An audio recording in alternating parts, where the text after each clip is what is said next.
श्री विद्या का मतलब है कुंडलिनी शक्ति।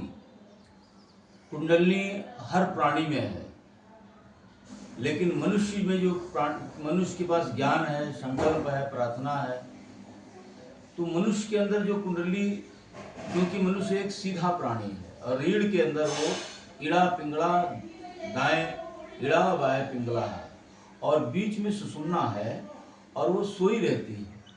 जब हम ध्यान साधना प्राणायाम करते हैं या कोई महापुरुष हमारे पास बैठता है और उसका आशीर्वाद हमको मिल जाता है, शक्तिपात के द्वारा वो कुंडली उठने लगती है और उठ करके हमारे मूलाधार से स्वादिष्ठान में आती है, फिर नाभि चक्र मणिपूरक में आती है, हृदय में आती है, फिर हमारे विशुद्ध चक्र में आती है और फिर आज्ञा चक्र में रुक जाती है।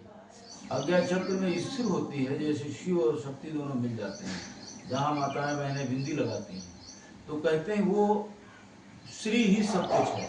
श्री मतलब महालक्ष्मी, महाशक्ति, महाकाली। वो समूचे ब्रह्मांड को उसी ने बनाया है और जब प्रलय होती तो समूची सृष्टि को, ब्रह्मा विष्णु महेश को भी अपने आज्ञा चक्र में ले लेती है और समूची सृष्टि को यहाँ पर विलीन कर लेती है और केवल ओंकार की ध्वनि बजती, ओम ओम ओम। जो ब्रह्मांड में जैसे ट्रांसफार्मर में आवाज होती है, ऐसे ब्रह्मांड में ओंकार की ध्वनि गूंज रही है। योगी लोग उसी को कहते हैं, कबीरदास जी ने उसी को कहते हैं, उठत मधुर धुन राग रे मेरी सूरत सुहागिन जाग रे।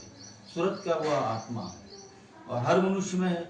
जब तक वो नहीं जगती हम परेशान रहते हैं, व्याकुल रहते हैं। हमारे कर्म बंधन जब कट जाते हैं तो हमारा आत्मबोध हो जाता है और जब आत्मबोध हो जाए तो कर्म बंधन का तकलीफ नहीं होती है। कर्म बंधन कटेंगे, उसकी पीड़ा नहीं होगी, उसकी पीड़ा को कुंडली कम कर देती है, हम मुस्कुराते रहेंगे। ऐसे सिखों के जो गुरु हुए हैं उन पर आरी चल रही थी और रोए नहीं, मतलब उन्हें आत्मा का ज्ञान था। नयनम छिदंते शास्त्राणी नयनम घातु का होता। इस आत्मा को कोई जला नहीं सकता है, कोई काट नहीं सकता है। तो उस आत्मा का दर्शन, ये है श्री विद्या जो आज हमने आपको सिखाया है।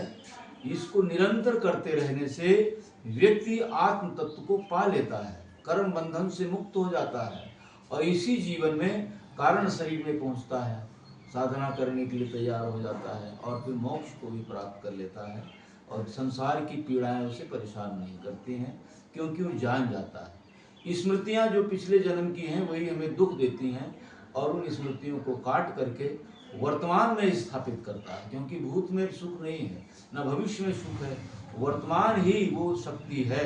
इसलिए उसमें वर्तमान होकर के उसमें विद्यमान रहकर आनंद से इस जीवन को जिया जा सकता है और इस क्रिया को करने से सारी नस नाड़ियाँ अकड़न जकड़न खत्म हो जाती है, बीमारियां खत्म हो जाती हैं।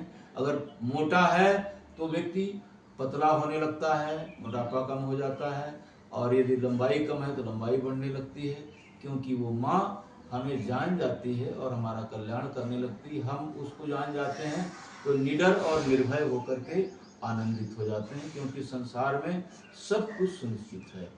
ओम नमः शिवाय।